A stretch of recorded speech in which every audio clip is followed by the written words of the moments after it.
warahmatullahi wabarakatuh.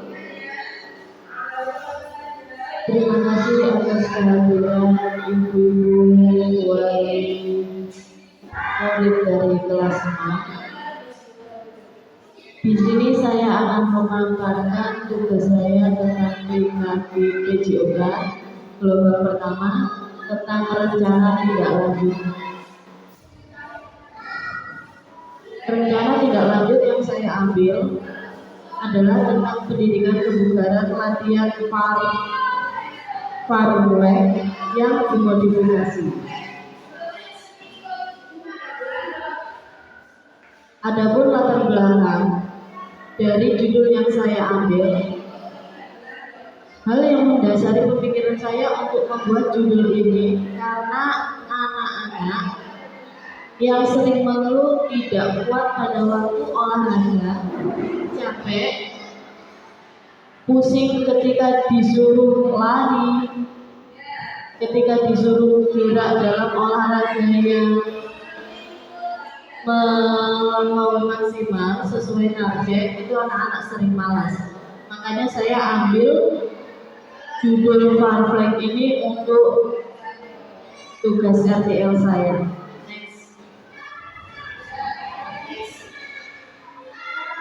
Adapun tujuan dari program yang saya buat, satu, peserta didik memiliki kebugaran jasmani yang baik.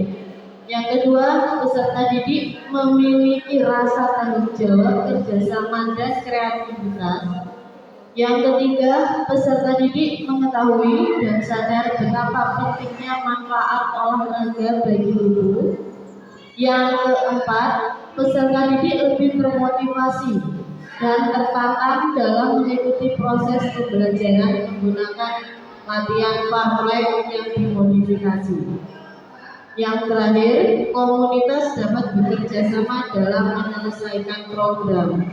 Yang dimaksud komunitas di sini adalah ibu-ibu. Kita itu untuk membangun siswa supaya bugar itu, saya mendatangkan jenengan semua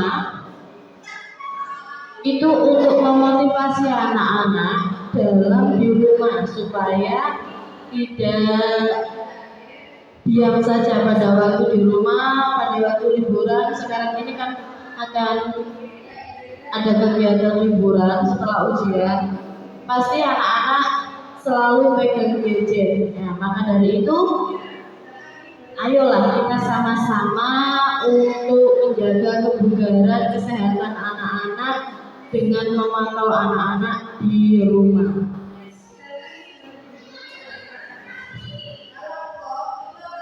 Di sini untuk capaian pembelajaran ada langkah-langkah, peran, dan waktu. Langkah-langkah, peserta didik melakukan aktivitas latihan Farulek yang dimodifikasi dalam pembelajaran, kemudian menerapkan dalam kehidupan sehari-hari. Yang kedua, peserta didik mengisi instrumen penilaian sikap yang sudah disediakan oleh guru. Yang ketiga, pemberian materi oleh guru sebagai fasilitator. Yang keempat, dengan memasukkan aktivitas-aktivitas pilihan mereka sendiri. Yang kelima, guru PJOK ataupun guru kelas dan orang tua dapat membantu peserta didik. Jadi nanti anak-anak pada waktu ada tugas pengambilan tes kebugaran ini, anak-anak mendapatkan kayak semacam kertas itu ya. Nanti kertas itu bisa dipantau oleh keluarga dan juga saya dan juga wali kelas. Perannya, peserta didik sebagai pelaku kegiatan, peserta didik sebagai pelaku kegiatan, dan guru serta orang tua sebagai fasilitator. Waktunya, rencananya kita akan melaksanakan tes itu pada bulan Februari, minggu ke-1 dan minggu ke-2 di sekolah, minggu ke-3 di sekolah dan di rumah, minggu ke-4 di sekolah, dan pada bulan Maret satu bulan full, minggu ke-1, ke-2, ke-3, dan ke-4 itu di rumah ya. Struktur program kemitraan komunitas belajar itu ada ekstrakurikuler kelas 6 di SDI Al-Maliki, pelaksanaannya pada bulan November, Desember,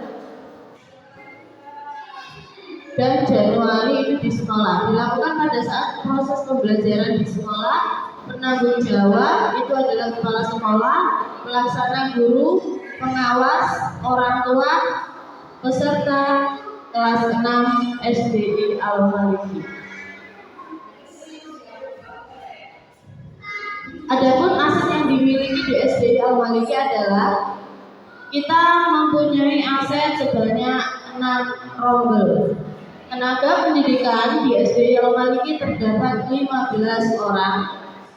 Jaringan internet memadai, laptop, keyboard, printer, sound system, dan alat tulis lainnya juga memenuhi, serta halaman dan lapangan olahraga yang luas. Evaluasi akan dilaksanakan dengan asesmen formatif dan sumatif. Konsep sebagai berikut. Asesmen formatif akan dilaksanakan saat proses pembelajaran berlangsung dengan cara observasi oleh guru, orang tua saat pembelajaran mandiri di rumah. Asesmen sumatif dilakukan pengukuran VO2max peserta didik menggunakan blend test. Tantangannya konsisten dalam melakukan kegiatan. Yang kedua, penurunan motivasi karena merasa lelah. Yang ketiga, kejujuran dalam melakukan kegiatan. Itu tantangan kita sebagai orang tua dan guru PJOK harus bisa memotivasi anak-anak melalui tantangan tersebut. Solusinya, kita melakukan kegiatan berkelompok dengan teman terdekat, menerapkan proses frekuensi saat pembelajaran mandiri di rumah, dan pemberian motivasi saat proses pembelajaran digital, serta menggunakan jurnal olahraga pengawasan. Mungkin itu saja pemaparan dari RTL tindak lanjut saya. Kurang lebihnya saya mohon maaf. Saya mohon maaf. Saya akhiri. Assalamualaikum warahmatullahi wabarakatuh.